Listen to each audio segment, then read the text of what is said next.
Guys இப்போ எங்கே வந்திருக்கோம்னா ஸ்ரீ ஞான தட்சிணாமூர்த்தியை தரிசனம் பண்ண வந்திருக்கோம். ஸோ இது வந்து ஒரு தியான மண்டபம்னு சொல்லுவாங்க.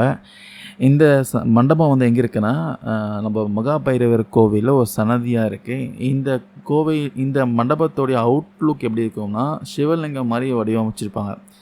அந்த சிவலிங்கத்துக்குள்ளே வந்தீங்கன்னா இந்த தியான மண்டபத்தில் வந்து நீங்கள் தியானம் பண்ணலாம். இங்கே பெரும்பாலும் பார்த்தீங்கன்னா தியானம் பண்ணுறதுக்காக இந்த மண்டபத்துக்கு வருவாங்க. சைலண்ட்டாக இருக்கும். சுற்றியும் வந்து செவற்றில் வந்து சிவலிங்கம் வந்து வரைஞ்சிருப்பாங்க.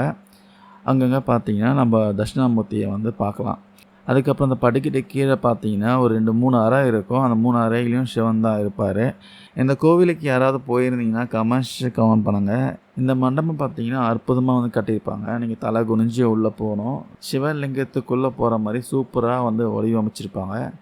இந்த தியான மண்டபத்துக்கு யாராவது போயிருக்கீங்கன்னா கமெண்ட் பண்ணுங்கள். இந்த கால பைரவரை பற்றிய இந்த கோவில் எக்ஸ்ப்ளோர் பண்ணி ஒரு வீடியோ போட்டிருக்கேன். செக் பண்ணி பாருங்கள்.